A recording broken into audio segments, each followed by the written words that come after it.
तो कैसे हो बच्चे सब?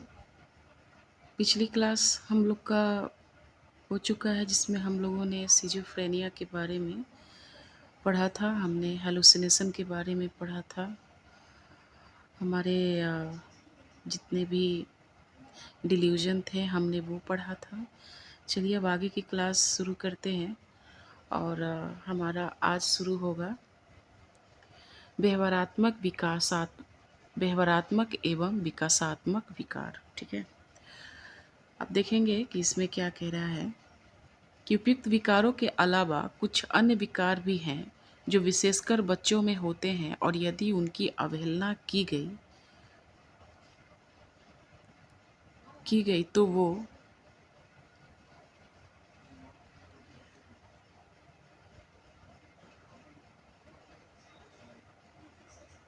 एक सेकंड तो वो जीवन में गंभीर परिणाम उत्पन्न कर सकते। इससे पहले हम लोगों ने अपना जितने भी मेंटल डिसऑर्डर थे हमने पढ़ा था और हमने मानसिक विकार के प्रकार पढ़े थे। क्या क्या एक व्यक्ति में डिप्रेशन, चिंता विकृति, अवसाद और सिजोफ्रेनिया, ये सब कैसे होते हैं, इसके लक्षण क्या होते हैं। ये कहीं न कहीं एक इन सारी चीज़ें हमने एडल्ट वे में देखा था। मतलब एक कहीं न कहीं 18 से ऊपर, 18 से 70 या 75 के एज के बीच की ये कहानी थी। लेकिन अभी जो हम पढ़ेंगे वो है क्या कि आपके जो छोटे बच्चे होते हैं उनमें किस तरह से मानसिक विकार उत्पन्न होती है और उसको क्या-क्या नाम हम साइकोलॉजिस्ट ने दिया है, उसी को आगे हम लोग पढ़ेंगे। ठीक है? ये कह रहा है कि बच्चों में अवगाहन मतलब स्वयं की समझ कम होती है और उनमें अभी तक अपनी पहचान का एक स्थिर बोध या भाव विकसित नहीं होता है। साथ ही उनमें वास्तविकता, संभावना और मूल्यों के बारे में भी एक पर्याप्त संदर्भ नहीं होता है, मतलब आधार नहीं होता है। परिणाम स्वरूप वे दबावपूर्ण घटनाओं से अपना बचाव कर पाने में क्या होते हैं, असमर्थ होते हैं। ठीक है, जो संभवतः उनके व्यवहारात्मक और संवेगात्मक समस्याओं को क्या करता है, प्रदर्शित करता है। ठीक है, की कमी होती है जिसके कारण बड़ों को छोटी सी दिखने वाली समस्या उन्हें आसानी से परेशान कर देता है और बच्चे सामान्यतः इन समस्याओं के प्रति बहुत जल्दी प्रतिक्रिया करते हैं। ठीक है, अब हम बाल्यावस्था में जो विकार है वो हम पढ़ेंगे। जिससे पहले मैंने आपको बताया था, तो पॉइंट यहाँ पे एक लिखिएगा कि बाल्यावस्था बाल्यावस्था में बाल्यावस्था में विकारों से संबंधित करके ऐसे छोटा सा क्या करिएगा, आप एक नोट्स बनाइएगा। ठीक है, और पहला लिखिएगा क्या है, ADHD। ये बहुत सा इम्पॉर्टेंट है बच्चों। कभी कभी क्या होगा कि ADHD का आपको फुल फॉर्म पूछेगा। ठीक है, तो attention deficit hyper activity disorder. ठीक है, अब ये क्या होता है आगे देखते हैं। अवधान न्यूनता अतिक्रिया विकार, इंग्लिश में याद करो तो ज़्यादा अच्छा है। Attention deficit hyper activity disorder, क्या है ये, ADHD का फुल फॉर्म है। तो बच्चों में जो विकार उत्पन्न होते हैं उसकी जो चर्चा हम लोग कर रहे हैं, जिसमें पहला नाम क्या है आपका, ADHD का। ठीक है, फिर आएगा आपका आचरण विकार। दूसरा आपका आएगा क्या, आचरण विकार, जिसको इंग्लिश में कहते हैं कंडक्ट डिसऑर्डर। ठीक है, तथा वियोजक दुश्चिंता विकार। तीसरा आपका क्या हो जाएगा, सेपरेशन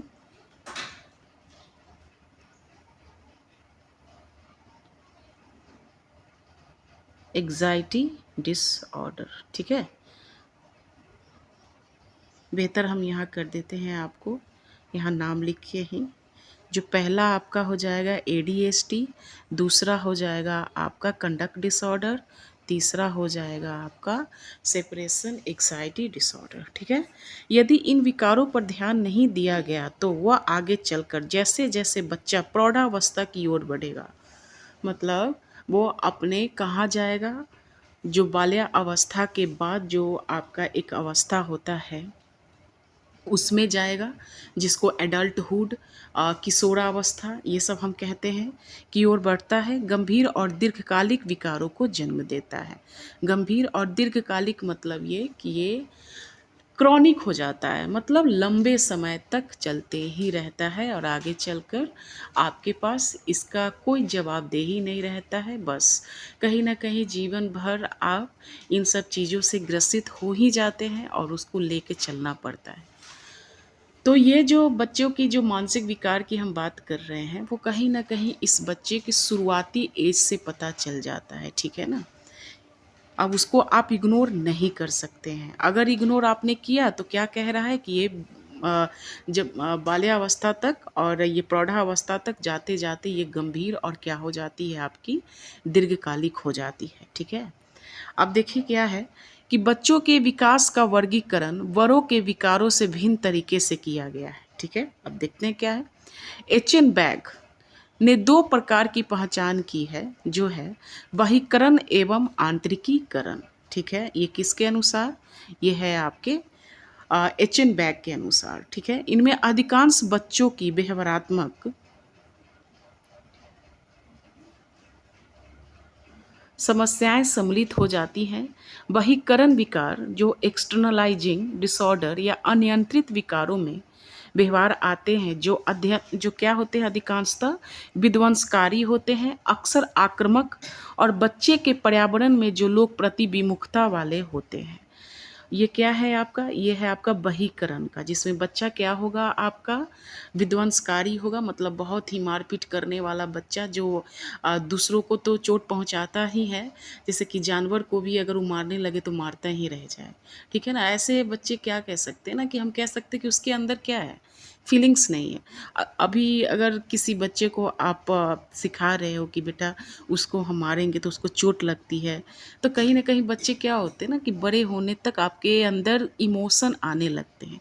लेकिन ऐसे बच्चों में क्या होता है ना, कि इमोशन नहीं होता है, मतलब उसको पता ही नहीं है कि हम कितना हर्ट कर रहे हैं लोगों को। ठीक है, आंतरिकीकरण विकार, ये अति नियंत्रित समस्याएं वे स्थितियां होती हैं जिसमें बच्चा अवसाद, दुश्चिंता और अस्वस्थता या कष्ट महसूस करता है, जो दूसरों को क्या होता है, दिखाई नहीं देता है।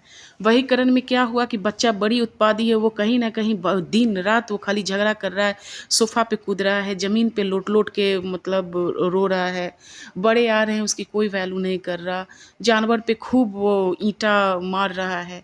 ये आपके क्या हो गए हैं, आपके एक्सटर्नल फैक्टर हैं, मतलब। और आंतरिकरण क्या है कि बच्चे क्या है ना, कि वो चिंतित हैं, डिप्रेशन में है, और अपना बात वो किसी को बता भी नहीं रहे हैं, और कहीं ना कहीं बड़े भी उसको समझ नहीं पा रहे हैं। ठीक है बच्चों, चलो आगे देखते हैं।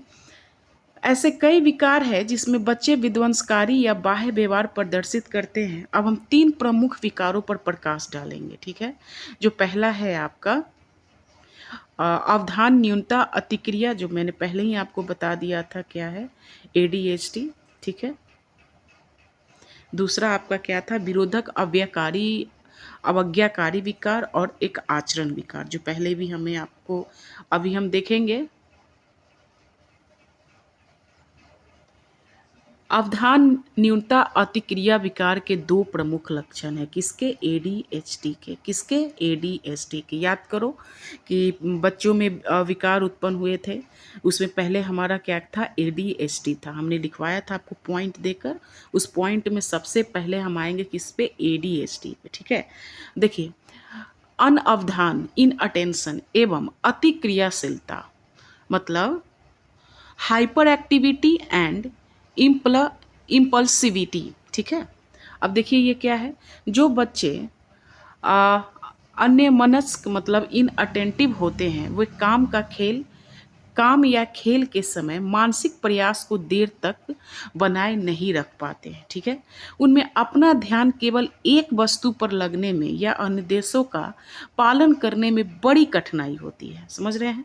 सामान्य शिकायत इस प्रकार की होती है कि बच्चे सुनता नहीं है, मैंने पहले भी बताया आपको, ध्यान केंद्रित नहीं कर पाता, अनुदेशों का तो पालन करता ही नहीं है, कितना भी बच्चे के माँ कहेंगे मत करो मत करो, लेकिन ज़बरदस्ती वो करता ही रहेगा। विसंगठित होते हैं, आसानी से उसका ध्यान हटाया जा सकता है, मतलब उसमें क्या है ना, अटेंशन है ही नहीं। अटेंशन मतलब क्या होता है कि आप किसी चीज़ पर बच्चा क ख ग लिखो, नहीं वो करेगा ही नहीं, मतलब ध्यान एक जगह उसका रहेगा ही नहीं। विस्मरणीय एवं भुलक्कर होते हैं, ठीक है। विस्मरण या भुलक्कर हैं, दिया गया काम पूरा नहीं करता है और उबाऊ क्रियाओं में जल्दी ही उसकी अभिरुचि समाप्त हो जाती है। अब उबाऊ क्रिया मतलब ये होता है कि बच्चों को अगर पढ़ाने बैठो तो नहीं पढ़ेगा। पढ़ाना क्या है, उबाऊ ही तो है। हम क्या है, आपको पढ़ाते हैं, 30 मिनट का मुश्किल से मैं क्लास रखती हूँ, छोटा से छोटा चीज़ मैं सोचती हूँ कि आपके दिमाग में जाए, क्योंकि यही एज होता है बच्चे, यही पढ़ा हुआ तुमको आगे हेल्प करेगा। अगर तुम अभी ये पढ़ाई लिखाई छोड़ देते हो, कुछ भी नहीं पढ़ते हो, आगे चलकर नहीं होता है, ठीक है ना। वो कहीं ना कहीं देखो, अगर एक बच्चा जो 11th 12th पढ़ते जाता है, अपना किसी भी तरह का कोई उसके प्रतिबंधित नहीं है कि नहीं हम ये नहीं पढ़ेंगे, सारा चीज़ पढ़ रहा है, हिस्ट्री हो, ज्योग्राफी हो, साइकोलॉजी हो, होम साइंस हो, एक बच्चा नहीं पढ़ता है, ठीक है ना। वो सोचता अरे एग्ज़ाम आएगा 2 दिन पहले पढ़ लेंगे ना। लेकिन तुम अपना ज़रा सोचो कि एक कंपटीशन की भावना जो 11 12th में पढ़ रहा है, उसका तो कहीं ना कहीं क्या है, उसकी बुद्धि तो तुमसे कहीं आगे जा रही है। वो जहाँ तक पहुँचेगा तुमको फिर से वहाँ से शुरुआत करना पड़ेगा, तो सोचो वो बच्चा तुमसे कितना आगे चला गया होगा। इसीलिए कहा जाता है कि practice makes a man perfect. हमेशा पढ़ने की कोशिश करो, ठीक है ना। अब देखेंगे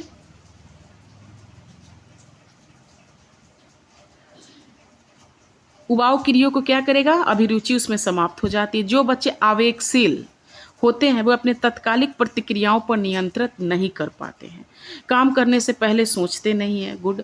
वे प्रतीक्षा करने में कठिनाई महसूस करते हैं, मतलब प्रतीक्षा तो करना ही नहीं है, प्रतीक्षा मतलब वेट नहीं कर सकते वो किसी चीज़ का, अपनी बारी आने की प्रतीक्षा नहीं कर पाते, अपने तत्कालिक प्रलोभन को रोकने में कठिनाई होती है, परितोषण में विलंब या देरी सहन नहीं कर पाते हैं, छोटी घटनाएं जैसे चीज़ों को गिरा देना काफ़ी सामान्य बात है, जबकि इससे अधिक गंभीर घटनाएं और चोटें भी लग सकती हैं।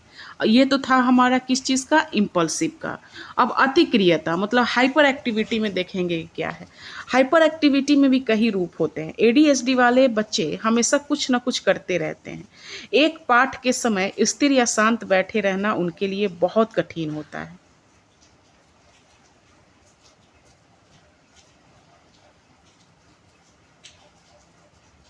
गंभीर गिरा देना काफ़ी समान है, और ये है एक पाठ में वो शांत नहीं बैठ सकते, बच्चा चुलबुलाहट कर सकता है, उपद्रव कर सकता है, कमरे में ऊपर चढ़ सकता है, या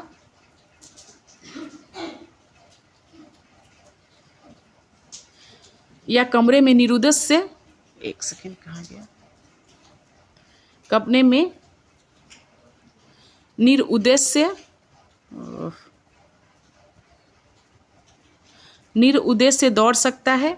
माता पिता और अध्यापक ऐसे बच्चे के बारे में कहते हैं कि उसके पैरों में तो चक्की लगी है, जो हमेशा चलता रहता है तथा लगातार बातें करता रहता है। लड़कियों की तुलना में लड़कों में यह क्या है, 4 गुना अधिक है, मतलब लड़कियों की तुलना में लड़कों में यह 4 गुना अधिक है। अगर रेशियो निकालेंगे तो जहाँ 1% लड़कियाँ, मतलब मान लीजिए एक रेशियो में हम सर्वे करते हैं तो 4 गुना क्या है, लड़कों में है, ठीक है। मतलब लड़कियों से वो 4 गुना ये एक्टिविटी किस में होती है, लड़कों में होती है, ठीक है। क्या, ADHD, समझ रहे हैं। अब आगे चलते हैं, अपोजिशनल डेफिएंट डिसऑर्डर, ठीक है। अब क्या है ये, विरोधक अवज्ञाकारी विकार से ग्रसित बच्चे उम्र के अनुपयुक्त हट या जिद प्रदर्शित करते हैं तथा चिड़चिड़े, दुराग्रही, अवज्ञाकारी और शत्रुतापूर्ण तरह से व्यवहार करते हैं। एडीएचडी के विपरीत ओडीडी की दर लड़के और लड़कियों की ज़्यादा भिन्न नहीं होती है। पहले हमने पढ़ा एडीएचडी में कि लड़कियों के अपेक्षा लड़कों में ज़्यादा एडीएचडी पाई जाएगी, लेकिन अब जो ये आपका विरुद्धक अवज्ञाकारी जो आपके विकार हैं, इसमें क्या है, इसमें किसी भी तरह का भेदभाव नहीं, इसमें लड़का लड़की सबके एक समान हो सकता है, ठीक है।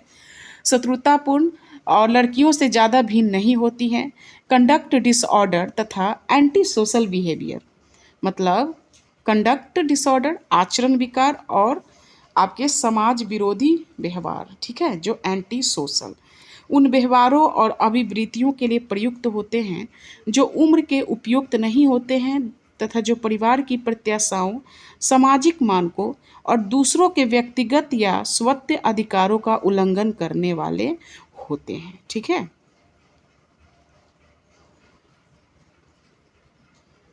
आचरण विकार के विशिष्ट व्यवहारों में ऐसे आक्रामक व्यवहार आते हैं जो जानवरों या मनुष्यों को किसी प्रकार की हानि पहुंचाने वाले या हानि की धमकी देने वाले हों, और ऐसे व्यवहार हैं जो आक्रामक तो नहीं किंतु संपत्ति का नुकसान करने वाले, गंभीर रूप से धोखा देना, चोरी करना और नियमों का उल्लंघन करना ऐसे व्यवहार में शामिल होते हैं। ऐसे बच्चे कई तरह के आक्रामक व्यवहार प्रदर्शित करते हैं कि जैसे वर्बल अग्रेशन, मतलब गालियाँ देना, कसम देना, मारना, पीटना, मतलब वर्बल मतलब बोली से मारना पीटना, जैसे कि गाली देना, और नहीं बोलते कसम देना कि कसम है तुमको ये अम्बे मैया की कि तुमको देखो हम क्या बिगाड़ लेते, इस तरह की, ठीक है। शारीरिक आक्रामकता मतलब फिजिकल अग्रेशन, मारपीट। शत्रुतापूर्ण हॉस्टाइल एग्रेशन मतलब दूसरों को चोट पहुंचाने के इरादे से मारना, समझ में आ रहा है आप तुमको। शत्रुतापूर्ण आक्रामकता मतलब वो मार ही इसलिए रहा है क्योंकि उसको मारना चाह रहा है, मतलब इंटेंशनली उसको हर्ट करना चाह रहा है। किसमें? ये है आपका शत्रुतापूर्ण आक्रामकता में। और अग्रलक्षी प्रोएक्टिव अग्रेशन, बिना उकसाने के भी दूसरे लोग को धमकाना, डराना, उन पर प्रभावी प्रबल होता है। ये हमने पढ़ा है किस चीज़ में? ये हमारा शुरुआत हुआ है अपोजिशनल डेफिएंट डिसऑर्डर में, ठीक है। ये क्या है, ओडीडी में हम क्या क्या हमने आक्रामक व्यवहार किस तरह से प्रदर्शित करेंगे, तो वो है, पहला है आपका ये क्या है, वर्बल अग्रेशन, शारीरिक आक्रामकता, और है आपका शत्रुतापूर्ण, फिर है आपका अग्रलक्षी, ठीक है ना। तो इस तरह से आप पॉइंट छोटा छोटा लिखिएगा अपने नोट्स में, ठीक है। अब हम लोग आते हैं आंतरिकीकरण विकारों में वियोजक दुश्चिंता विकार, सेपरेशन एग्जाइटी डिसऑर्डर और डिप्रेशन मुख्यतः होते हैं। ये आपके आंतरिक कारण में जा रहे हैं, ठीक है। वियोजक दुश्चिंता विकार एक ऐसा आंतरिकृत विकार है जो बच्चों में विशिष्ट रूप से होता है। इसके प्रमुख लक्षण अतिशय दुश्चिंता है। यहाँ तक कि अपने माता पिता से अलग होने पर बच्चे अतिशय भय अनुभव करते, मतलब ये कहीं ना कहीं सेपरेशन की बात होती है। मम्मी पापा का तलाक हो गया, माँ के साथ बच्चा चला गया, तो कहीं ना कहीं वो अपने पिता को मिस कर रहा है। माँ उसके लायक नहीं है तो बच्चे की कस्टडी उसके पिता के पास है, तो कहीं ना कहीं वो अपने माँ को खोज रहा है। तो ऐसे जब अलगाव होते हैं तो उस बच्चे में भी क्या होता है, भय, किसी भी तरह का, मतलब ज़ोर से बोले तो बच्चा डर जाएगा। तो यही सब धीरे धीरे उसके बच्चे के दिमाग में उपज हो जाती है, अवसाद की तरफ चला जाता है सब बच्चा, ठीक है। इस प्रकार से ग्रसित बच्चे कमरे में अकेले रहने में, स्कूल जाने में, नई स्थितियों में प्रवेश से घबराते हैं तथा अपने माता पिता की छाया की तरह उनके हर काम में चिपके रहते हैं। वियोजक ना हो इसके लिए बच्चे चिल्लाना, हंगामा करना, मचलना या आत्महत्या हाव भाव प्रदर्शित करने का व्यवहार करते हैं, ठीक है। बच्चे जिस प्रकार से अपने अवसाद को अनुभव और अभिव्यक्त करते हैं वह उनके शारीरिक और सांवेगिक संज्ञानात्मक विकास से संबंधित होते हैं। एक शिशु अपने उदासी को बिना कोई अनुक्रिया एक निष्क्रिय कर रहा प्रदर्शित कर सकता है। स्कूल जाने की अवस्था से पहले का बच्चा अलग थलग रहने वाला और अवरुद्ध हो सकता है। स्कूल जाने वाला बच्चा तर्क करने वाला, झगड़ालू हो सकता है और एक किशोर अपराध बोध या निराशा की भावना प्रदर्शित कर सकता है, ठीक है। अब है बच्चों में कुछ और गंभीर विकार होते हैं जिन्हें व्यापक विकासात्मक विकार कहते हैं, ठीक है, जिसको परवेसिव डेवलपमेंट डिसऑर्डर कहते हैं। इन विकारों में सामाजिक अंतःक्रिया और संप्रेषण कौशल में गंभीर और व्यापक दोष तथा रूढ़ व्यवहार, अभिरुचियां और गतिविधियां पाई जाती हैं। ठीक है बच्चों, ये क्या है आपका, ये है आपका परवेसिव डेवलपमेंट डिसऑर्डर। ठीक है, इनमें क्या है कि समाज से कुछ बच्चे को कोई कहीं ना कहीं प्रॉब्लम है, उसके कम्युनिकेशन में कुछ प्रॉब्लम है, और जो उसके रूढ़ व्यवहार, उसकी इंटरेस्ट और उसकी गतिविधियां में पाई गई हैं। अब देखो इसमें क्या है, स्वलीन विकार। स्वलीन विकार उसको कहा जाता है ऑटिस्टिक डिसऑर्डर, ठीक है, स्वालीनता, जिसको ऑटिज्म भी कहते हैं। इनमें सबसे अधिक पाया जाने वाला विकार होता है। स्वलीन विकार वाले बच्चों को सामाजिक अंतःक्रिया और संप्रेषण में क्या होती है, कठिनाई होती है। ये जो है ना बेटा, ये स्वलीन, ऑटिज्म डिसऑर्डर और ऑटिस्टिक ऑटिज्म अभी अधिकांशतः ये बच्चों में पाई जाने वाली सबसे गंभीर डिसऑर्डर है। मतलब अब हम ये तो नहीं कहते हैं कि हर घर में ऐसा कुछ नहीं, पर कहीं ना कहीं हमारे अभी जो टीवी के ज़माने में, मोबाइल के ज़माने में, रील्स के ज़माने में किसी बच्चे को हाथ में पकड़ा दी जाती है कि बच्चा देखो, तब तक माँ क्या करती हैं, अपना काम वाम करती है। पता नहीं बच्चे मोबाइल में से कुछ ऐसा देखते हैं या उसके मानसिक कुछ पहुंचती है, क्या अज्ञात पहुंचती है कि बच्चे अब क्या हो रहे हैं, ऑटिज्म के शिकार हो रहे हैं। ठीक है ना। अब देखिए इसमें क्या है कि बच्चे, इसका सबसे प्रॉब्लम क्या है कि ये बहुत ही कम एज से, मतलब मुझे लगता है ये 3 साल या 5 साल के एज से ही आपको पता चल जाता है बच्चे में। ठीक है ना। ये बीमारी ही ऐसी है, ये बीमारी नहीं कह सकते, ये डिसऑर्डर ऐसी है कि आपको बच्चे की शुरुआती एज में पता चल जाता है कि बच्चे में ऑटिज्म का लक्षण दिखाई पड़ रही है। और ये क्या होते हैं, जैसे कि इसमें बच्चों को सामाजिक अंतःक्रिया, मतलब उसको सोशल जो इंटरेक्शन बच्चे में नहीं है। संप्रेषण मतलब बच्चा क्या कर रहा है कि कम्युनिकेट नहीं कर पा रहा है, एक दूसरे से बातचीत नहीं कर रहा है, निरंतर बच्चा क्या कर रहा है, रोता रह रहा है, एक जगह रख दो तो वो क्या है, हिलता रहेगा। तो इस तरह से है जो बच्चों में एक लक्षण दिखाई गई है, किसमें, ऑटिज्म से ग्रसित बच्चों में। ठीक है। उनकी बहुत सीमित अभिरुचियां होती हैं तथा उनमें एक नियमित दिनचर्या की तीव्र इच्छा होती है। 70% के लगभग स्वालीनता से पीड़ित बच्चे मानसिक रूप से मंद होते हैं। समझ में आ रही है। अगर 100% अगर मान लीजिए, अगर बच्चे के अगर हम देखते हैं, ये कहीं अगर सर्वे हुआ होगा, 100% में बच्चे, अगर वो ऑटिज्म है, कोई बच्चा अगर सपोज कीजिए कि कोई बच्चा ऑटिज्म का शिकार है, तो बच्चा में 70% वो बच्चा मानसिक रूप से मंद होता है। अब आप मुझे बताएंगे कि मैंने आपको आईक्यू लेवल पढ़ाया था कि कितने लेवल, कौन से आईक्यू लेवल में बच्चे सामान्य होंगे और कौन से लेवल में जिसका आईक्यू होगा वो बच्चे मानसिक रूप से क्या होंगे, मंद होंगे। अब आप मुझे बताइएगा। तो समझ रहे हो कि अगर किसी बच्चे में ऑटिज्म हो रही है तो 70% ये चांस है कि बच्चा मानसिक रूप से मंदन होगा, कमज़ोर होगा, वो कहीं ना कहीं दूसरे पे डिपेंड होगा, वो दैनिक जीवन करने के लिए असफल होगा, पढ़ाई लिखाई तो बच्चे कहीं ना कहीं उसकी दुर्भाग्य होगी, दूर की बात है। कोई भी स्कूल उसे सिर्फ कहीं ना कहीं एक समावेशी शिक्षा के तहत उसको एडमिशन तो दी जाएगी, लेकिन कहीं ना कहीं वो बच्चे पढ़ नहीं पाएगा, आगे नहीं पढ़ पाएगा, हमेशा माँ बाप को उसके साथ रहना पड़ेगा। तो समझ रहे हैं, यही होता है ऑटिज्म। समझ में आया सभी को। अब चलो, अब आगे चलेंगे। स्वालीनता से ग्रस्त बच्चे दूसरों से मित्रवत होने में गहन कठिनाई का अनुभव करते हैं। वे सामाजिक व्यवहार प्रारंभ करने में असमर्थ होते हैं तथा अन्य लोगों की भावनाओं के प्रति अनुक्रियाशील प्रतीत नहीं होते हैं। वे अपने अनुभवों या संवेग को दूसरों के साथ बांटने में असमर्थ होते हैं। उसे संवेग होता भी है तो वो कम्युनिकेट नहीं कर पाएगा, समझ रहे हो ना। उसे चालबाजी नहीं आएगी, मैनिपुलेशन नहीं कर पाएगा। चालबाजी मैनिपुलेशन किसको आता है? जो बुद्धि से सही होता है, समझ रहे हो ना। तो यही है हमारा ऑटिज्म।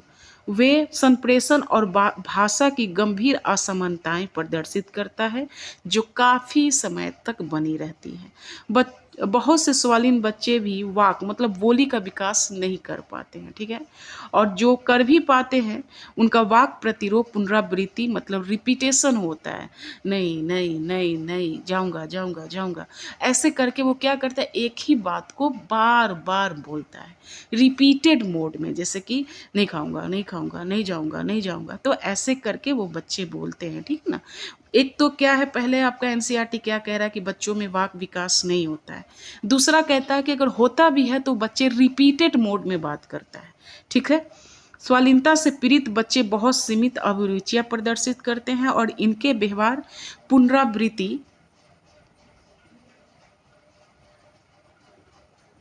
पुनरावृत्ति जैसे वस्तुओं को एक लाइन से लगाना या रूट शरीर गति, जैसे शरीर को इधर उधर हिलाने वाले होते हैं। ये पेशीय गति स्व उद्दीप्त होते हैं, जैसे हाथ से मारना या आत्महानिकर, जैसे दीवारों से सर पटकना, इस टाइप का, ठीक है। विकारों के अन्य समूह जिसमें युवा लोग की विशेष रुचि होती है। अब इतना तक तो हम लोगों ने पढ़ा, ये सब चीज़ें हमारी क्या हो गई बच्चों, ये सब थी हमारी जो अब छोटे बच्चों में किस तरह से जो विकार उत्पन्न होते हैं, जिसमें हमने एडीएचडी पढ़ा है, ठीक है। हमने ओडीडी पढ़ा, सेपरेशन वाला पढ़ा, उसमें बहुत भिन्न भिन्न प्रकार पढ़े, लक्षण पढ़े। और हमारा एडीएचडी था, और ये जो अभी सबसे इम्पॉर्टेंट जो हम लोग पढ़ रहे थे, ऑटिज्म, ठीक है ना। तो इतने सब चीज़ आपको अगर याद होती है, एडीएचडी याद होती है आपको ओडीडी याद होती है, ठीक है। आपको एंटी सोशल वाला जो हम लोग पढ़े थे वो थोड़ा ध्यान में रख लेना। फिर आपका परवेसिव सोशल डेवलपमेंट समथिंग कुछ है। फिर आपका हाँ परवेसिव डेवलपमेंट डिसऑर्डर, ठीक है ना बच्चों। अब इस तरह से दो और भी एक आध जो चीज़ें थी हमारी क्या थी, जो जो सबसे इम्पॉर्टेंट है आपका ऑटिज्म। आप बच्चों में सिर्फ दो चीज़ पढ़िएगा, बच्चों से विकार से संबंधित, पहला आपका एडीएचडी और दूसरा आपका ऑटिज्म। ये सवाल सिर्फ पूछेगा कि निम्नांकित में से कौन से बच्चों में उत्पन्न होने वाले विकार हैं, ठीक है। अब उसमें आपको दे देगा सिजोफ्रेनिया दे देगा, आपको बायोपोलर डिसऑर्डर दे देगा, और आपको एग्जाइटी डिसऑर्डर दे देगा, और उसी में आपको दे देगा एडीएचडी, ठीक है।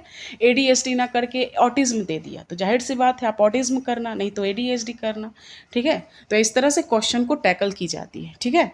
अब चलिए अब हम लोग थोड़ा सा पढ़ेंगे जो युवा लोगों में जो विशेष रुचि हो रही है उसमें भी डिसऑर्डर पाई गई है। अब वो डिसऑर्डर क्या है, अब हम ये देखते हैं।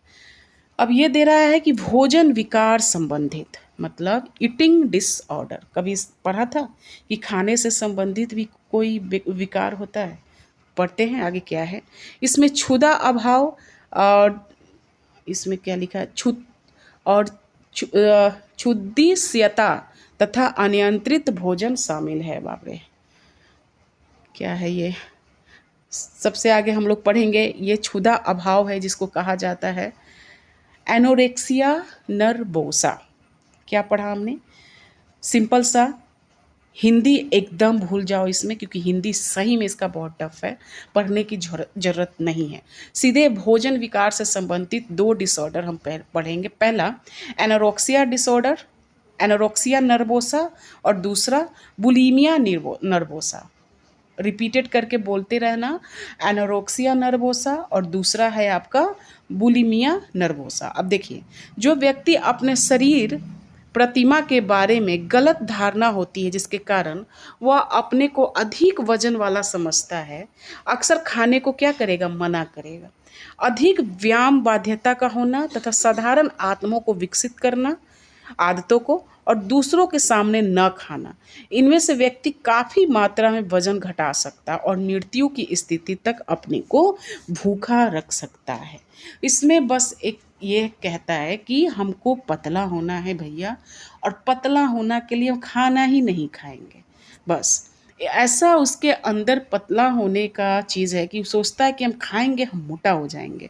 देखिए कोई भी चीज़ की ना एक ईश्वर ने लिमिटेशन बनाया हुआ है कि आप एक्सरसाइज़ मैं भी करती हूँ, मुझे भी एक्सरसाइज़ करना बहुत पसंद है, ख़ास कर कर मुझे योगा करना बहुत पसंद है। तो इसमें क्या है कि मैं ब ऐसा थोड़ी ना कि मैं खाना नहीं खाती हूँ, मैं बहुत खाती हूँ। मैं तेल वाला भी चीज़ खाती हूँ, बटर, घी सब खाती हूँ, इसमें क्या है? और लेकिन इसमें नहीं है, इसमें नहीं, इसमें ऐसा है कि नहीं हमको खाना ही नहीं, हम खाएँगे हम मोटा हो जाएँगे। मोटा होने के डर से वो अंततः वो कहीं न कहीं इतना भूखे रहता है कि वो मृत्यु की स्थिति तक वो चला जाता है। समझ रहे हैं? अब आएँगे हम लोग पढ़ेंगे बुलिमिया नर्वोसा। अब इसमें क्या है, बुलिमिया नर्वोसा में कि व्यक्ति अधिक मात्रा में खाना खा सकता है। अब देखो, एक में भैया खाना नहीं खा रहा था और एक में बहुत ज़्यादा खा रहा है। इसके बाद रोचक मूत्रवर्धक दवाओं का सेवन से उल्टी करके खाने को ही अपने शरीर से साफ कर लेता है। देखो, इसमें क्या कह रहा है कि इसमें वो भर पेट खाता है, लेकिन उसके लगता है कि अरे भाई अब तो हम खा लिए, अब हम क्या करें? अब हम उल्टी कर देते हैं। उल्टी करने के बाद क्या होगा कि ना तो एक तो मेरे खाने की इच्छा भी सही हो गई, मेरी संतुष्टि मिल गई कि हमने बहुत खा लिया, पेट भर के खाया, और दूसरा ये कि खा के अगर हम निकाल देते हैं, उल्टी कर देते हैं, तो मेरे शरीर को भी नहीं लगेगा, मतलब मैं मोटा भी नहीं हूँ। देख रहे हो ना किस तरह का पागलपन होता है? खाने की शरीर से साफ कर देता है। व्यक्ति पेट साफ होने के बाद तनाव और नकारात्मक संवेगों से अपने को मुक्त महसूस करता है। बस इसी करने के लिए वो किया था। अनियंत्रित भोजन मतलब बिंज ईटिंग में अत्यधिक भोजन करने का प्रसंग बारंबार पाया जाता है। चलो यहाँ तक ये हमारा था। अब आगे की क्लास हम लोग नेक्स्ट सेशन में करेंगे। तो बच्चों बच्चों से संबंधित विकार हम पढ़ लिए हैं। एडीएचडी ऑटिज्म है, आगे बहुत से किताबों में लिखी हुई है, एक बार पढ़ लीजिएगा। और ईटिंग डिसऑर्डर मतलब खाने के जो विकार हैं उसमें आप पढ़िएगा एनोरेक्सिया नर्वोसा और बुलिमिया नर्वोसा। ठीक है। अब आगे की क्लास में हम लोग क्या करेंगे, मानसिक मंदन पढ़ेंगे, जो मैं ऑलरेडी बहुत कुछ पढ़ाई हूँ उसको लेकर, लेकिन फिर भी नेक्स्ट क्लास में हम लोग इसको शुरू करेंगे। ठीक है। तब तक पढ़ाई लिखाई करते रहिए, पढ़ाई से मत भागिए, पढ़ाई इज़ वेरी इंपॉर्टेंट। चलिए ठीक है, फिर से मिलते हैं नेक्स्ट क्लास में।